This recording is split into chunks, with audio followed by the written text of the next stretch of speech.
I didn't know that it was going to be announced that day that the band was over. I was just crying uncontrollably. Beautiful, powerful. It was really cheesy. We had all these grand ideas, but the label was like, I don't think so. You know, me, the rebellious one, like, it's Bowie. I wish Marcy well for the future. All's well that ends well. That was Marcella Detroit, and stay tuned for a deep dive into her life. Now, please subscribe to Pop the History Makers, because that way you'll find out when I upload a new interview onto the channel. And of course, take a look around, because there are so many great interviews out there.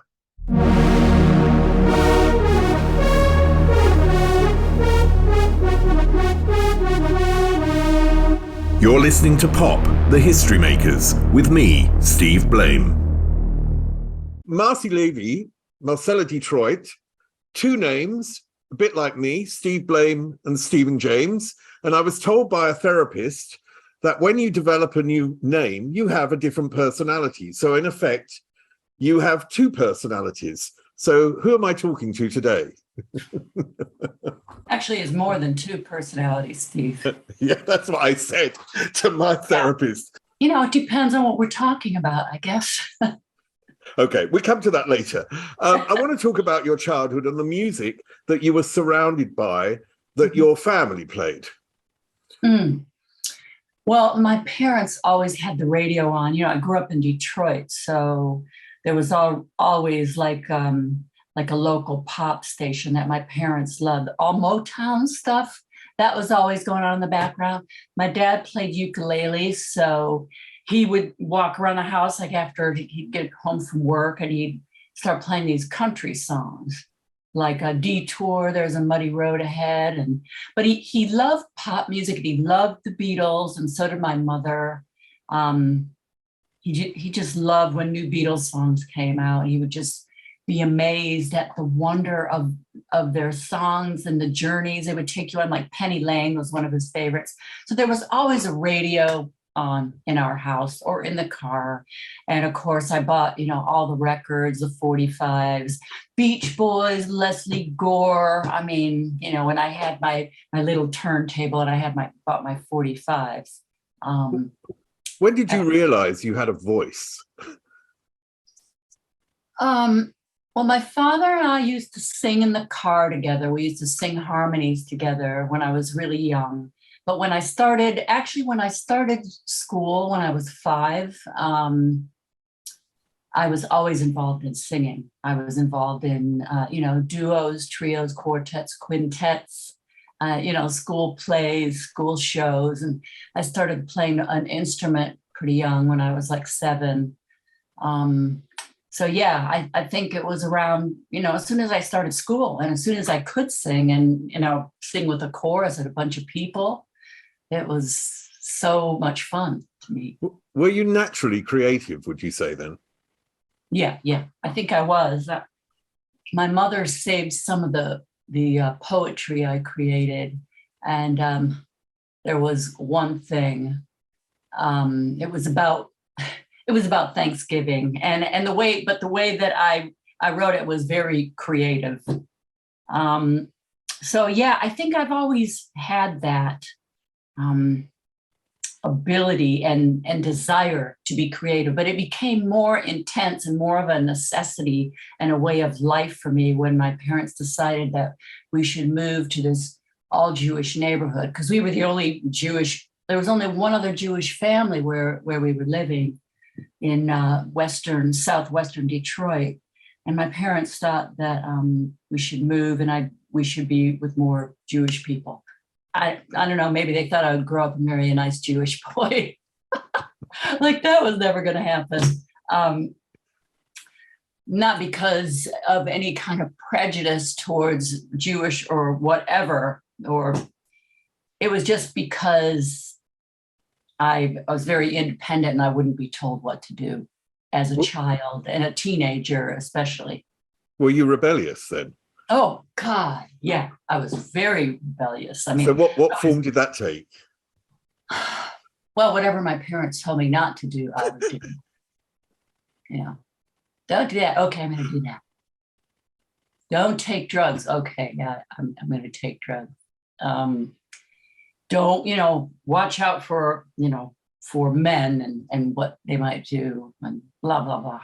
Just everything you can think of. I just kind of, went against the grain and did my own thing. I was a hippie, I loved that whole movement, the peace and love, which incorporated music as well and emotions. And yeah, I was really into that. I mean, I know you say that your father was played an instrument, he was creative in that sense, but did they value creativity? If you're like going into a career or you're looking at it like that, it's a very different thing, isn't it, than just playing a few songs at home. So how did they value creativity, or did they at all? Well, oh yeah, absolutely. My father used to take me to go see to concerts. He took me, because my first instrument was violin, he took me to go see Isaac Stern play in the Detroit area. And then when the Beatles came along, they allowed me to go see the Beatles. He was also an artist before he became a tool and die maker. He was a really intelligent man. So he had to use calculus and whatever to do his job, but he was also very creative, but decided to give that up because he had to support a family, a young family. But he was very, very supportive of me, and so was my mother. But I remember one day I was sitting there, talking to my dad about, my aspirations. And he said, your chances of making it are 1,000,000 to 1. And I just looked at him and I said, watch me.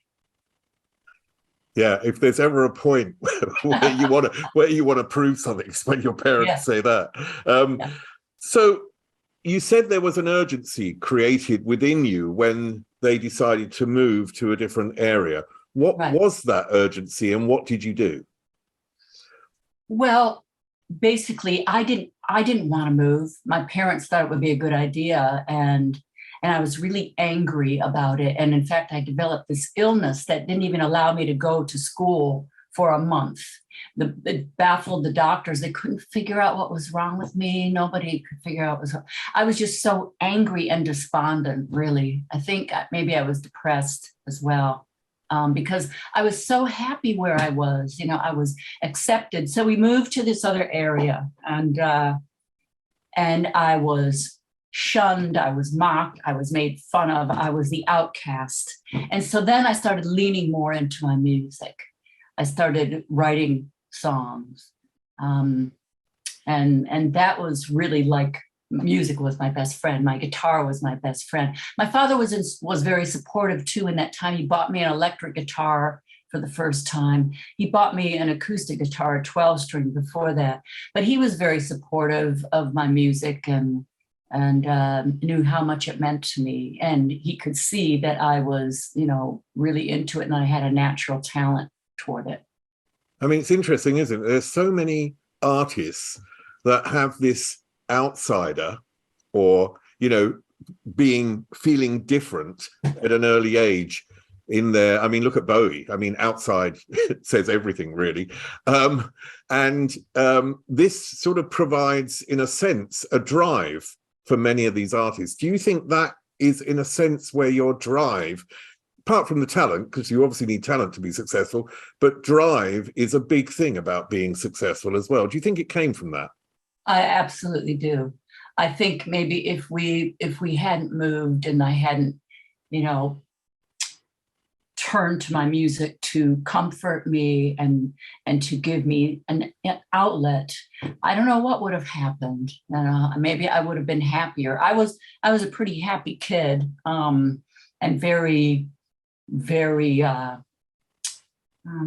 the word I'm thinking of? Aside from, I was very well accepted in the neighborhood where we were, and I was so unhappy about moving. So my music gave me that comfort, the comfort that I needed. And yeah, I think that's what really propelled me through it and to it. Apart from music, there's sometimes an artist will, for example, when I was a teenager, Bowie was my hero.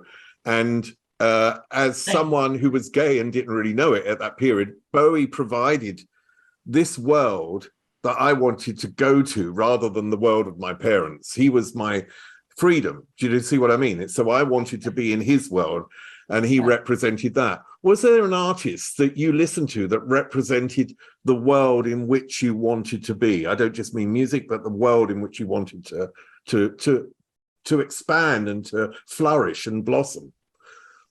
There were many artists that gave that to me, aside from the Beatles, the Doors, the Mothers of Invention, Joni Mitchell, and Bowie. I was in a band in Detroit, and when we started getting more popular, we actually opened for Bowie, and I wore out Hunky Dory. My boyfriend and I would just listen to that on repeat. And obviously, I'd seen him many times, and then to open for him was a thrill. But yeah, he did provide that world where you felt like, there are other people that feel the same way, and he provided that outlet, for the outcasts, so to speak.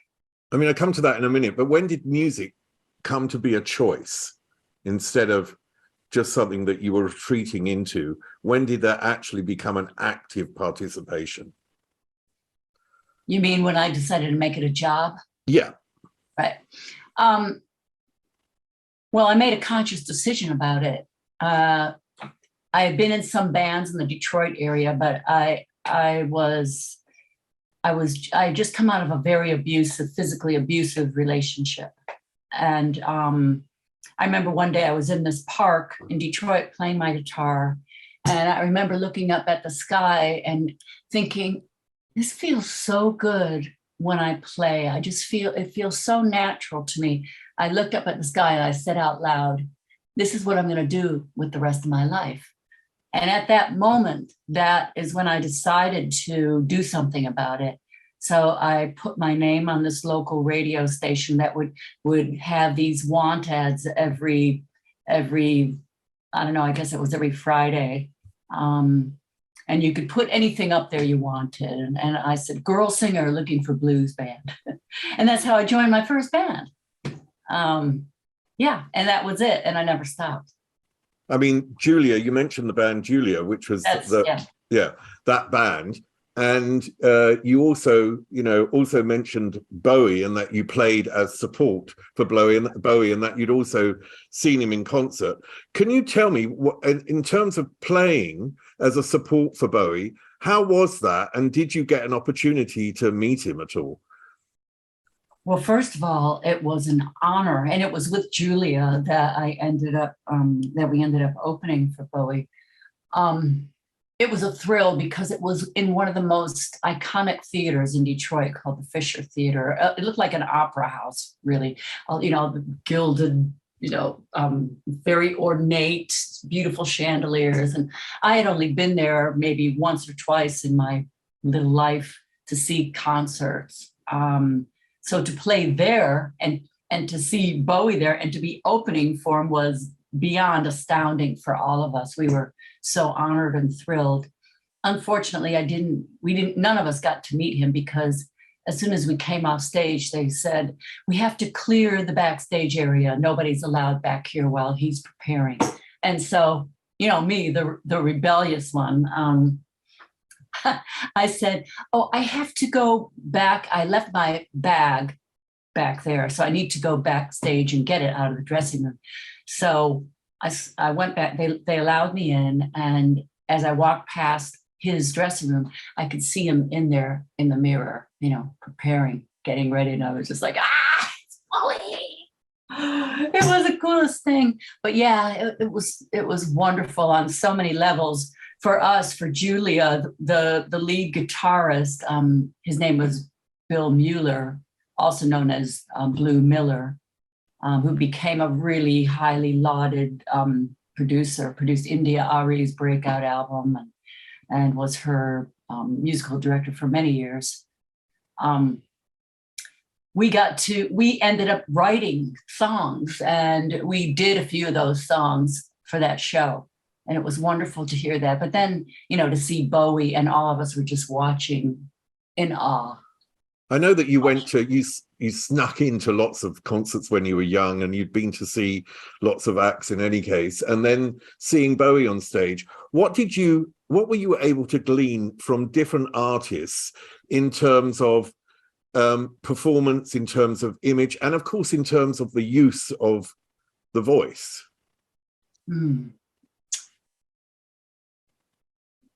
I have never seen a better performer, I don't think, than Bowie. There's only been a few other performers that I've seen that he could just stand there and be so commanding no matter what he does. He didn't really, I mean, of course he gyrated around sometimes, but then he could just stand there and deliver a song and you were completely mesmerized right from the beginning. His complete commitment to what he did and what he was doing as an artist was quite astounding. There were only a few other people I could say that did that. Maybe Leonard Cohen and the Beatles. I saw Bob Marley once, who blew me away. I saw the Wailers, and he was one of the best performers I've ever seen. Also, just that commitment. And that connection to the music, to what they were doing, that is so important, and just transports you to another place. You go on a journey with them. Well, yeah, you go on a journey with them, but I think, you know, I'm jumping now completely, but in terms of when I've seen you perform, there is 100% commitment in your performance. So you have obviously taken things from other people and seen that works for them, and that's what you need to do. Would you say that's true? Of course, yeah. I think, you know, some singers might not agree with me, but singing is like acting. You're telling a story, but you have 3 minutes or however long the song is to do it. You have to tell a story and you have to convey, because songs are all about emotion. They capture a moment in time when the person who wrote the song is trying to convey, whether it be about love, injustice, whatever it's about. You have to connect to it. If you don't connect to it, you're like this conduit through which the message is delivered. And if it's not believable, if you don't believe it, then no one else is going to believe it. So what's the point? And you have to really be vulnerable, which, you know, in my earlier days, I found that very difficult to be vulnerable. Why? I didn't really know how to do it. It scared me just to show people that you really didn't really know what you were doing, but you were so lost in the emotion that anything could happen, you know. I guess maybe it's about control and feeling like you would lose control. But I remember I studied acting here in LA because I wanted to be able to connect more with what I was singing. And I remember working with my teacher, who was a great coach named Milton Katselis. And he was coaching me through this song, and I started crying. I said, yeah, but what if I cry? What if I can't sing because I'm crying? He's like, then you get a freaking standing ovation. I'm like, oh, okay, I get it. It's brilliant.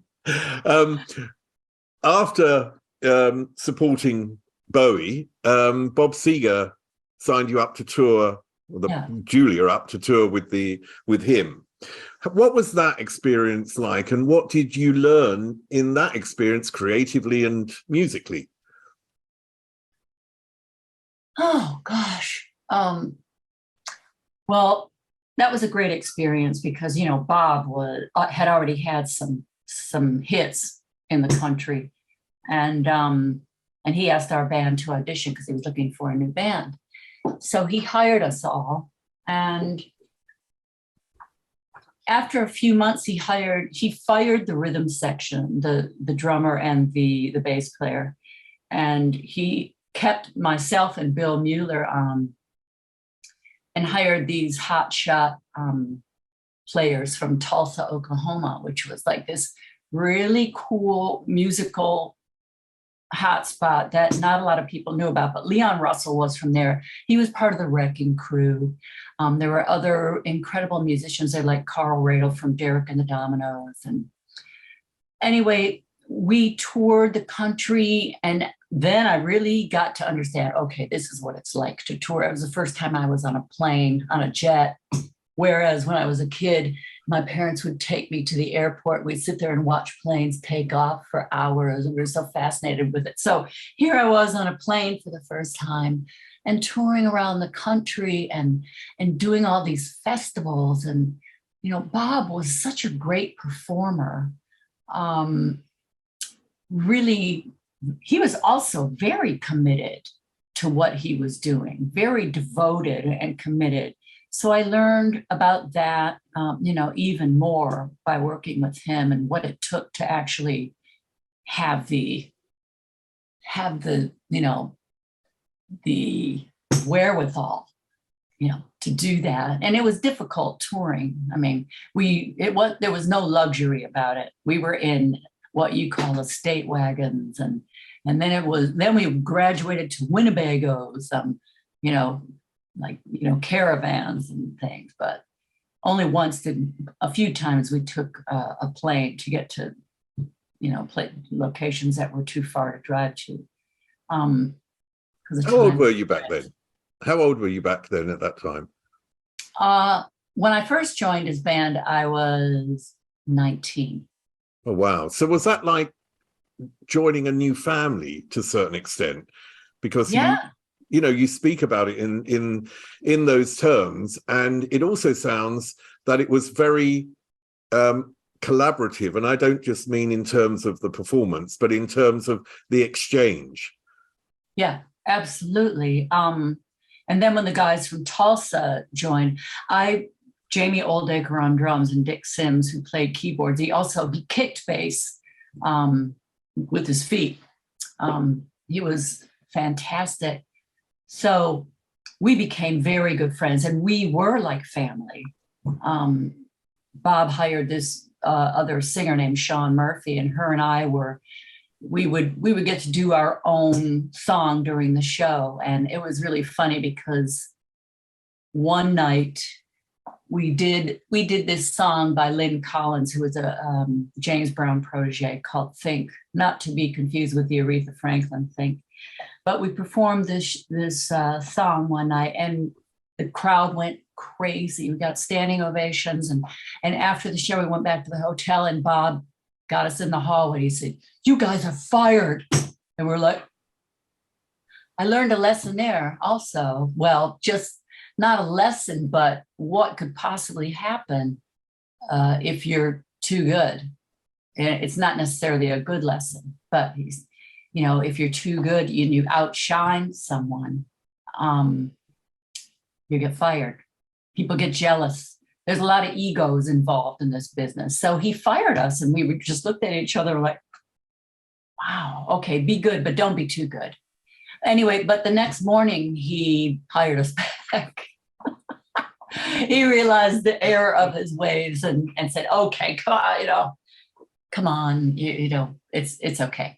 But I can't say that's not something that I've been aware of for a lot of my career, about being too good, or, you know, getting too much attention and people getting jealous. And I've experienced as well, you know, watching other people do that. And I know what it feels like when, shit, you know, I didn't perform as good as I wanted to for that particular song. So it just makes you dig in deeper and realize what you need to do. I was going to say not to be competitive, but hey, I'm a very competitive person. I'm not going to lie about it. I think anybody who's in the industry, who's in the arts, is competitive. Or why would you do it other than for self-fulfillment, which you do on a level as well, but it's also very competitive. But you don't go into a band to be a backing singer, do you? You know, in the long term, you go in to develop your own career to a certain extent. Yeah, as well. Exactly. Yeah, thank you. I didn't start out to be a backing singer, although that I saw that as a way in. Like when I would see Leon Russell perform and see his background singers, I was like, oh my God, I just love this. This is what I want to do. And so I ended up working with him after Seger. So when did Eric Clapton come into your life?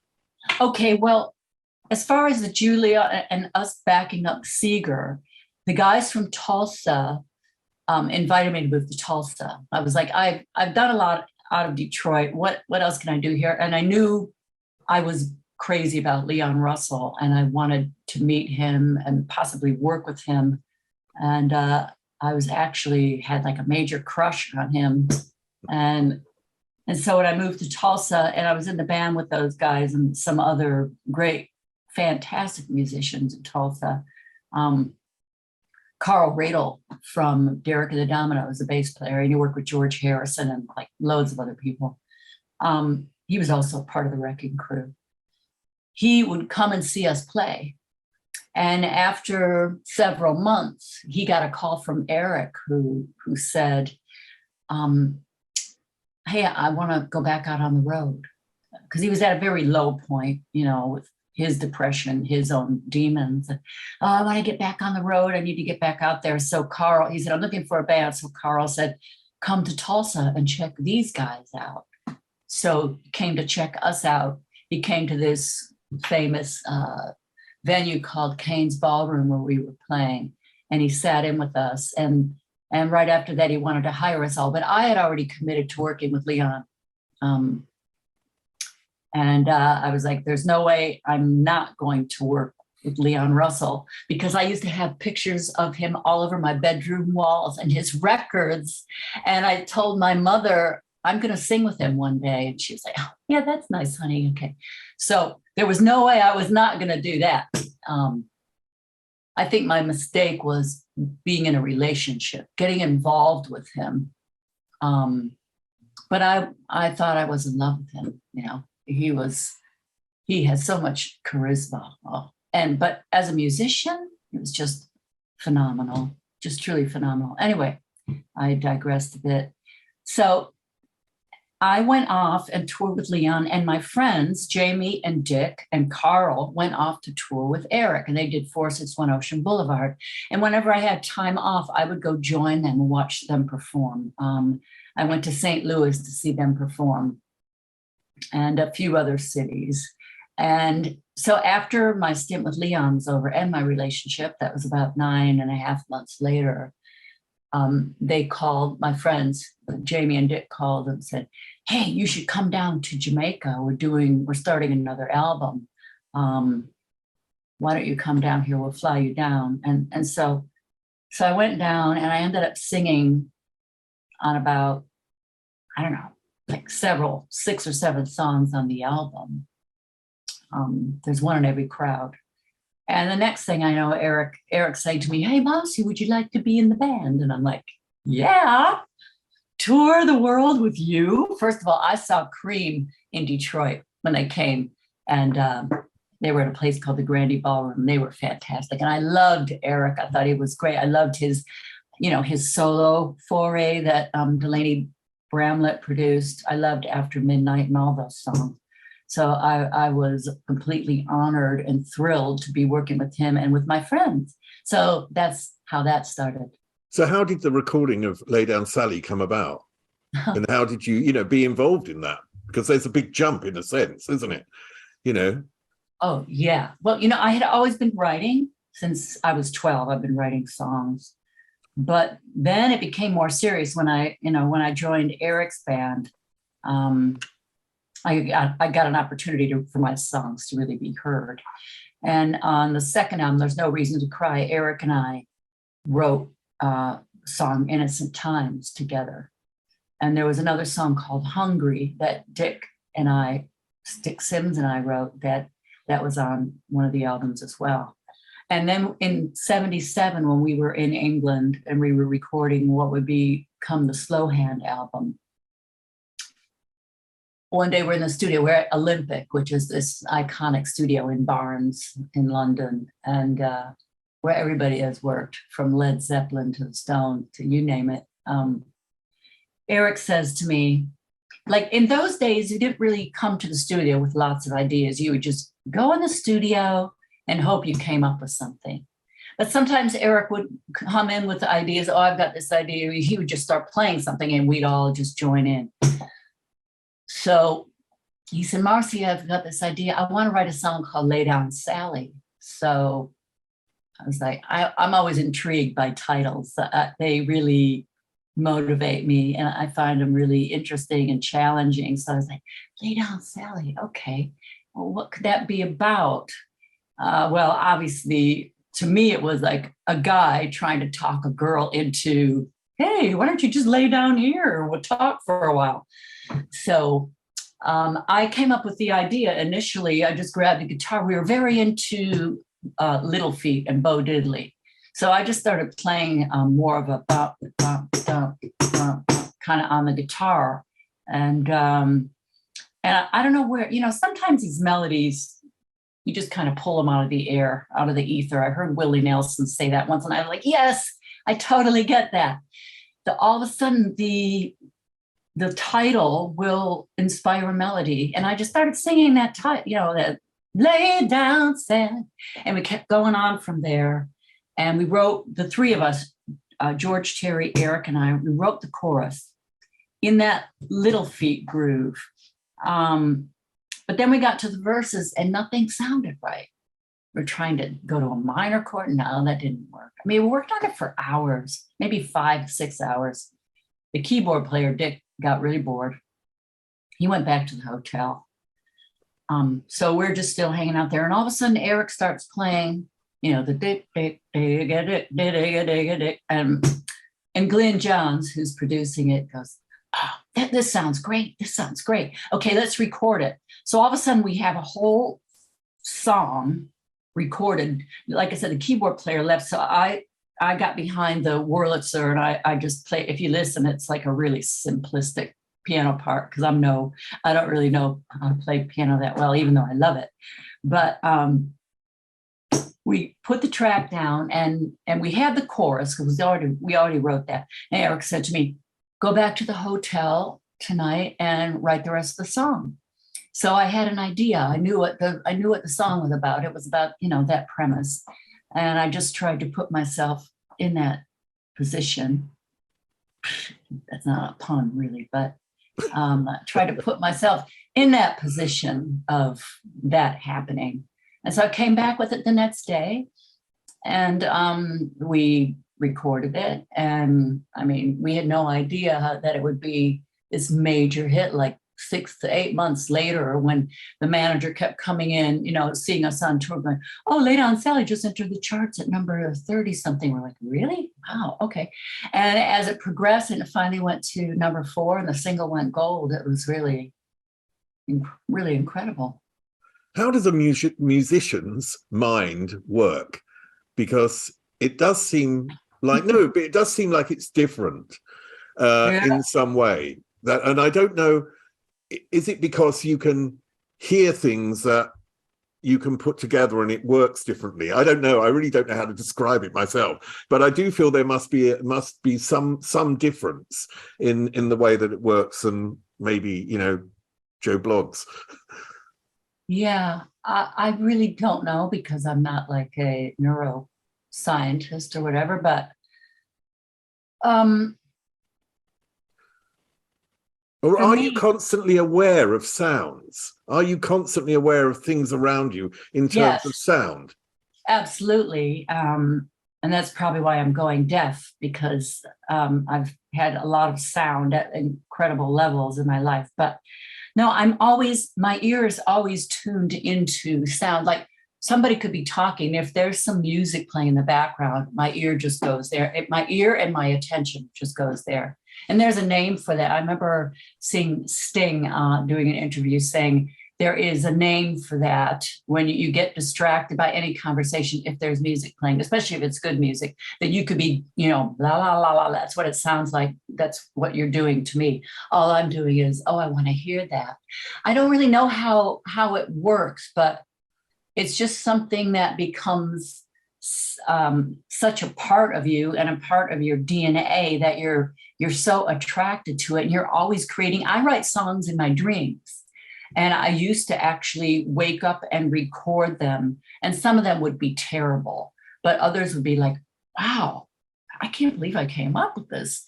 And sometimes you'll develop them and you'll go, oh, maybe it's not as good as I thought, but other times it's just like, wow, this is incredible how the subconscious works. Like if somebody, it's a mission though, to write a song. Somebody will give you an idea or a challenge, and you'll have to come up with it. And your brain, if you allow it and let it do its thing, it just starts creating this kind of template, for lack of a better word. And then you start filling it in for how you want it to go. What you want to say. It's kind of like a formula, but I hate when things are too formulaic. So it's got to have, for me, everything I write has to have inspiration behind it.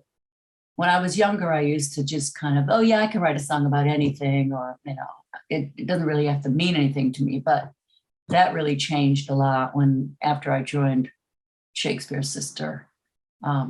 Everything had a lot more meaning, and really like giving a big piece of who you were, or who I was and who I am, to what I'm writing about as an artist. So I'm always thinking about that, what I want to say in that small amount of time I have to say it. And have I said it enough? Have I expressed it enough? That I'm satisfied. It's like a painting. Can it ever be finished? Maybe. Sometimes it feels complete. Other times it's like, oh, I wish I would have pushed a bit more,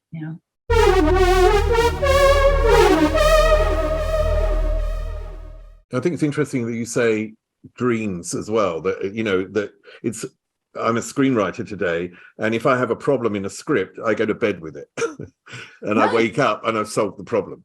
And I don't know how it happens, but it is the subconscious, and it works. Yeah, it does. And it's a fantastic method, isn't it? It's really great. It's incredible if you just, leave it to your brain to help you sort it out. It will. Now, you've worked with so many more artists, and particularly, I think, when you were in LA. For example, Alice Cooper was one on a completely nuts track, really. I have to say. Yeah. What was that about? Well, you know what? I actually didn't know what it was about. All I knew about what it was about was that I got a call from David Foster, the incredible producer who's worked with everybody you can think of. And actually, he produced my first album when I moved to LA. Right after I left Eric's band, there was an attempt by him to produce an album of me, which was rejected by the label, unfortunately. It was a little too slick, but David ended up, having me do loads of session work for him. He would call me to sing with Daryl Hall and Bill Champlin and tons of great artists. So one day he called me to do something with Alice. Alice used to play around the Detroit area all the time. So as a kid, I would go see his concerts. So to be asked to sing a duet with him was really thrilling. When I heard the song, I was like, oh my God, what is this? It's about two people in an insane asylum plotting, or one of them ends up killing someone. And my character, it's called Millie and Billy. And my character says, oh, Billy, after he's, murdered somebody. I actually found out, though, I read a very interesting article, if anyone gets a chance to read it. I saw it on Facebook, and I can't tell you what magazine it was in, but if you Google a search for Alice's album From the Inside, it's when he was trying to fight his drug addiction. And he went into this institution to get over it and he met all these really crazy people, and they were telling him stories. So he used that to write this album. It's just phenomenal. he's so creative in the way he uses his life and people he meets. But it's not only him telling a story about other people, he invests himself into it. So that's what that song is about. He was such a down-to-earth guy. In between takes, him and David were talking about golfing, and it was kind of surprising to hear. But yeah, he's just really, really cool guy. How did you deal with the disappointment of your own first solo album? Oh, trying to be an artist and being in the music business is full of a lot of, you can call them disappointments, or you can call them learning experiences. Of course, I was devastated. I was signed to Epic Records, and when I was signed, the head of the company, the president, seemed to really like it, and I had people really gunning for me here in LA, but the New York side of the company didn't like it. And then the person who signed me left the company. So there's always that to deal with as an artist. I was devastated. I got a chance to open for John Cougar Mellencamp, but the label wouldn't let me. They said it was too much money, touring is expensive. So that was another blow. I could have had an opportunity to tour and establish myself as a solo artist, but I don't know. I guess it wasn't meant to happen. So when did you actually meet Siobhan Fahey, who was in Bananarama, of course? Right. Well, after I joined Eric Clapton's band the second time because I wrote a song with a writing partner of mine, Richard Feldman, who's from Tulsa, and called Tangled in Love, and we got it to Eric, and he loved it. And I was asked to fly down to Montserrat and be in his band, and toured with him, and went to Live Aid, did Live Aid, and toured all over the world with him again for a year. But then I realized, whether it was a good or a bad decision, you can look back on it. Hindsight's always 20/20, but I had aspirations. I really wanted to do my own thing. And I was doing interviews, but all the journalists were asking me about Eric and Eric's women and Eric's drug abuse and, alcohol abuse. And I just thought, you keep doing this, and it, quite lucrative, and it's, it's fun, and you're touring the world and you're making a good living, but what do you really want to do? Do you want to, because at that point I was in my early 30s, and I'm like, if I want to do something on my own, I really have to make this happen. So after a year, I just realized that I needed to quit and focus more on myself. And it was a hard decision. I know some people weren't happy with me when I did that, but it's what I felt I had to do for myself as an artist. I took myself seriously. So I left, came back to LA. I was doing a lot of session work. I toured with George Duke, who, I ended up, he was a brilliant musician, and I did some work with him. And he produced a lot of great records. And then my friend Richard Feldman, who I mentioned just previously, who wrote Promises as well for Clapton. And I helped him write a little bit of that too. He noticed he was getting some new neighbors one day. And he went over to introduce himself, and he was like, "It's Dave Stewart and his wife, Siobhan Fahey."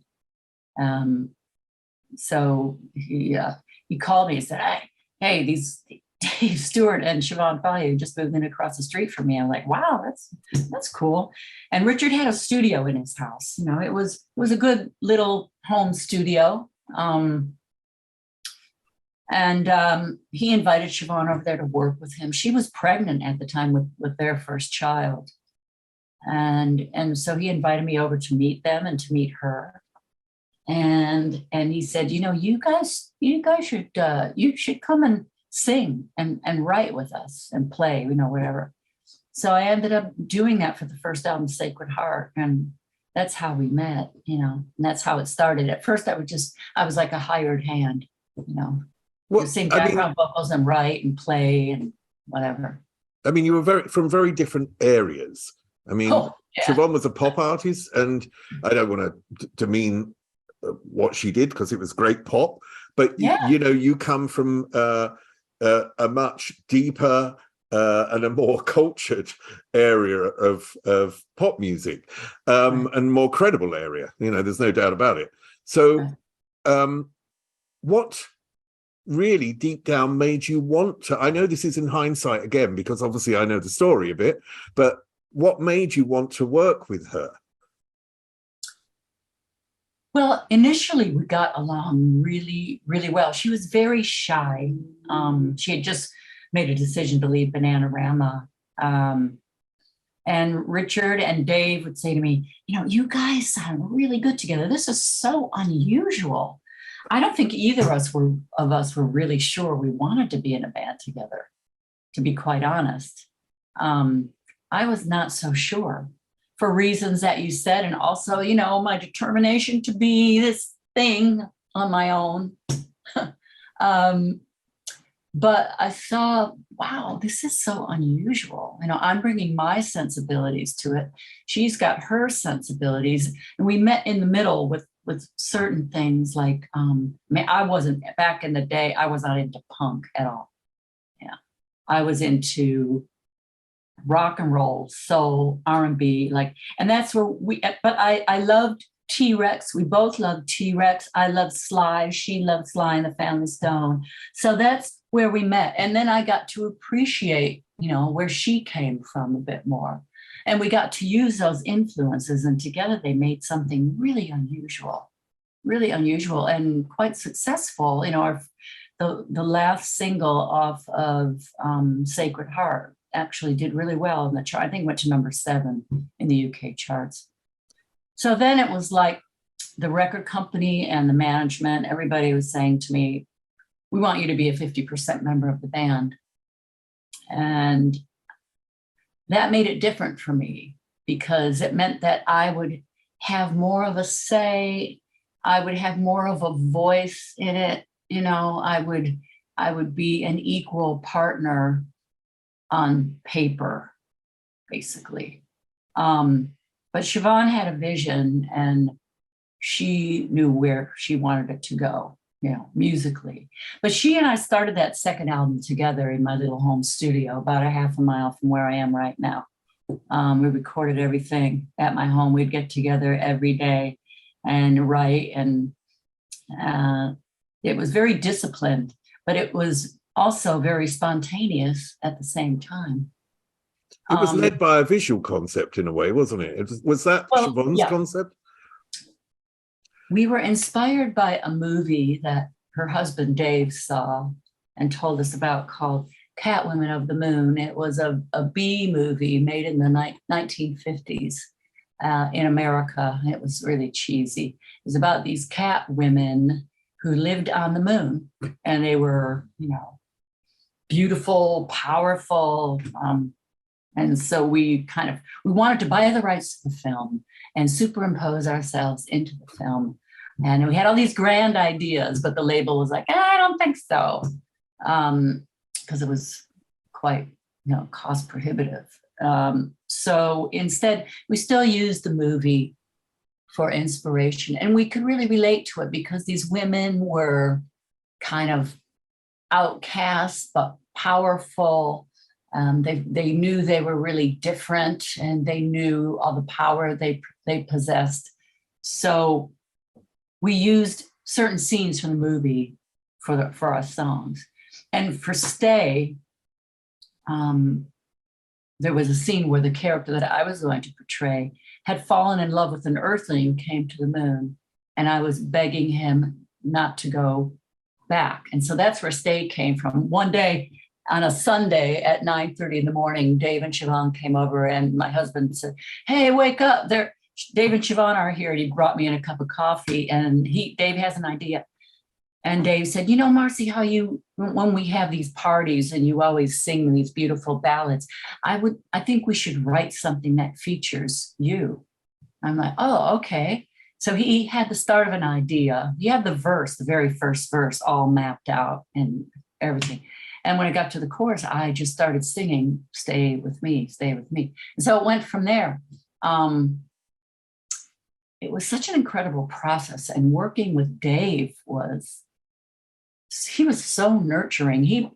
I felt like I could do things I didn't even know I could do around him. There's something, I don't want to say magical about him, but he really was so encouraging and inspiring. It was fascinating to be around him and see the way he worked. The image of Shakespears Sister was very much two powerful women, and you mentioned that film. And these women on the moon, they didn't have any need for men. And there was something cool about that film as well. I watched it the other day. You know. But I watched it the other day, and there was something pretty cool about that idea, that there were these very strong dynamic of women making their own decisions and doing their own thing. And the thing about that single was, it was then the biggest single. Was there some form of jealousy that came into that from Siobhan, do you think? I think? No, I know. And she has said many times. In fact, she just posted something about it the other day saying, I thought it was a red herring at the time. First of all, the minute we wrote the song, we brought it back to her house where Dave was working with his band Spiritual Cowboys and Chris Thomas. And we played it to, our work of the day. And when Stay came on, Chris jumped up, hit the table and said, #1 smash. And we were like, really? Okay. But Siobhan, I didn't know, but I finally gleaned that she really didn't like the song. She didn't think it, and she even said to me, as soon as it was finished and Chris Thomas produced it, we tried to rewrite it many times to make it something that she would like, that she felt better about. But she was never quite happy with it. But it ended up being the original lyric, and used most of my original vocal and our original vocals and my keyboard part.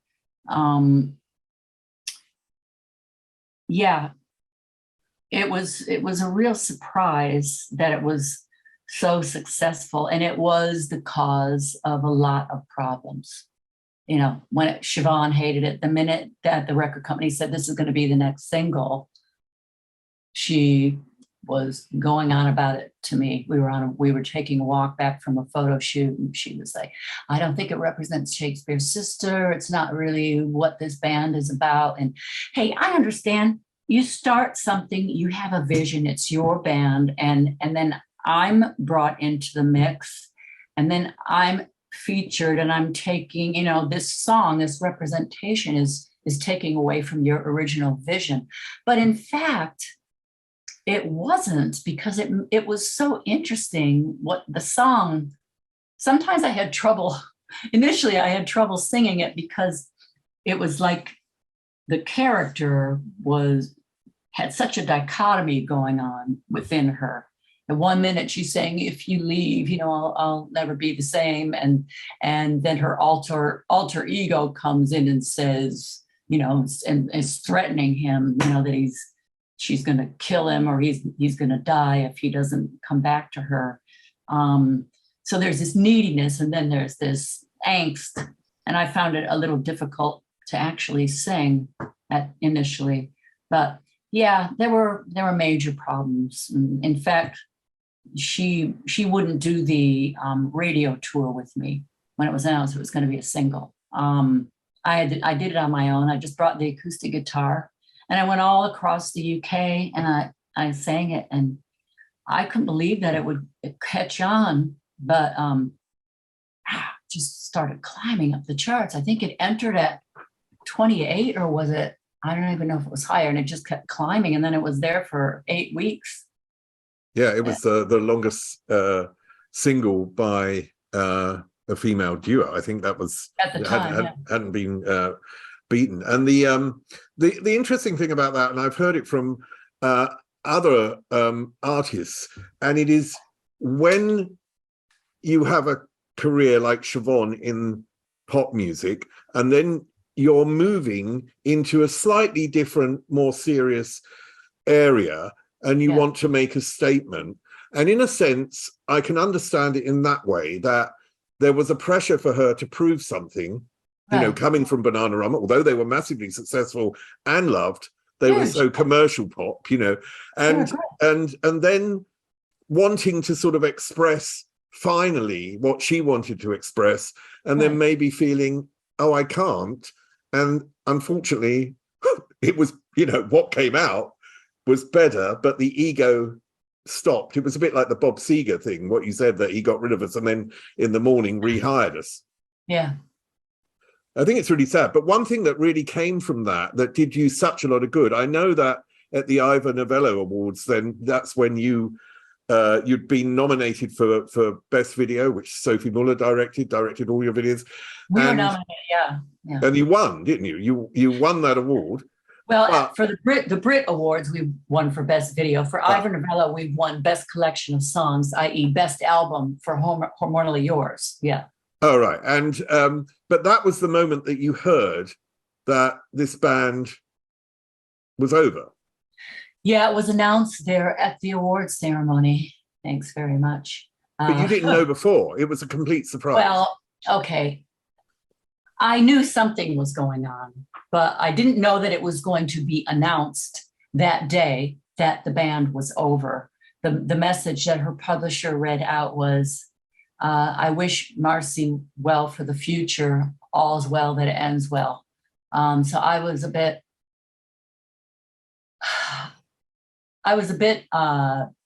nonplussed, really, although I knew it was going to happen, but it was also a bit of a relief. I got back to my table and I remember there were a lot of people around. I was just crying uncontrollably. I guess I felt humiliated that it happened like that. I mean, even though I heard, you know, somebody say, oh, she's going to do it today. She's going to do it today. I'm like, no, I can't believe it. But yeah, that's how it was. That's how it was done. But she was going through some serious personal issues at the time, you know, but I still wish I would have known that before. I mean, Shakespears Sister was the thing that projected you and to the top of the charts and gave you such a profile. Right. And it allowed you then to release your own album, which you've been writing on before. So in a sense, the disappointment was quickly turned into something positive. So did you feel that, or was it a really hard emotional journey from what had happened to becoming yourself and feeling good again? Here's what happened was, in my contract with London Records, if Siobhan was always going to take a break after Hormonally Yours to be with her family, right? So I knew I was going to do my solo album next, but I didn't know that the band was going to split up, and that's how that was going to happen, right? So while we were on tour, I would find time to write. I was jotting down ideas for my album, which I was really excited about. And working with Shakespears Sister, working with Siobhan, I saw that there was a lot of room, much more room to experiment, and how music was changing so much with the times, with technology and everything at the time, that there was so much experimentation to be done where I could still be true to who I was and yet try new things, you know, which I did with Shakespears Sister. And that was really a lot of fun and very rewarding. So I knew that I was going to be doing that, and I was preparing. What was hard was kind of, getting over the fact that the band was over. It's like, oh shit, okay, I'm on my own. Well, I knew I was going to do that anyway, so I'm just going to sink myself wholeheartedly into this. And so I did. You know, my first single, I believe, did pretty well. I think it got up to number 11 in the charts in the UK. And in you know, other countries, like in Australia, it got like a silver or gold album. And I was thrilled about that. But, you know, it's still, there's a stigma attached to when you're in a group and you split up. People still want you to be a part of that group. It's human nature. They don't want to let that go. Even after I've released things of my own, it's always like, well, when are you going to get back together with Siobhan, or when are you going to do this with so-and-so? So I've had that happen a lot. And there's just a stigma attached to it that I don't know, you've either got to come up with something that's so fantastic that they forget all about that. And maybe, I don't know, maybe I haven't done that. It's obvious I haven't, but it's not for lack of trying, But aren't we all defined by the most successful, biggest selling thing that we've done? We're always defined by that. I had 7 years on MTV 30 years ago, and and I'm defined by a period of my life I've long forgotten, in a way. Right, but the thing is, I am, it's not to say that I'm not grateful for that notoriety, for that particular thing. I'm very grateful for it, and it took me places that I never would have been able to go before. But I think the disappointment of my solo album, my Jewel album, I was hoping for more, instead of just being okay, well, on to the next. Then I did another album, Feeler, which is like my favorite album I've ever done, with Mark Saunders. I mean, I think it still holds up today. I listen to it and I go, God, this is so good. And I toured. I went to Japan twice and did shows there for MTV, speaking of MTV, and traveled around, did a little bit with that. But yeah, I don't know. You just keep trying to, to do as well as you possibly can. Yeah, but it's about creation, isn't it? It's not always about success. I mean, the thing is, you've had massive success. You've written massive songs. You've had massive success in many ways, and you've been able to create, what is it, 1, 2, 3, 4, 5, 6, 7, 8, 9 albums I've got down here, which is, a phenomenal amount of work. Were you able to make peace with Siobhan and with your past with her when you had the reunion? I think somewhat, where we were able to be in the same room with each other and to create new music. Initially I was contacted by them to, do a tour. But then we were having lunch one day and my husband was with us and the manager, and said, why don't you guys try to write something new instead of just, doing these retro tours? And, they're quite viable and, not to demean them or anything, but try to see if you can still write. So we did, and the first song we wrote was our first single from the EP. It's a really cool song called All the Queen's Horses. And when Siobhan wants something, she will stop at nothing to get it. I really admire, she's got such a drive. She's really incredible. She's a powerhouse, When she wants something, she'll go to any lengths to get it. And so she put this together. She had Nick Launay, who's this incredible producer, produced everyone from Iggy Pop to, I mean, you name it. I worked with him when he was working with Eric Clapton when I joined the second time in Montserrat. He was the engineer on that project. He worked with Phil Collins. I mean, he's worked with some really cool punk bands. Anyway, so yeah, I think we were able to come to an understanding, and there were still some disagreements. When we initially got together, she presented some things to me saying something was a certain way, and I was like, well, actually, it wasn't. That wasn't at all what happened. Here's what happened. And she did the same for me. So there was so much miscommunication going on, partly due to there were so many people in between us that it made it difficult. But like you said initially, we came from two different areas, very different. But I mean, she taught me a lot about, what it meant to be an artist. I really respect her for that. and she invested herself like 1,000,000% into what we did and what she did.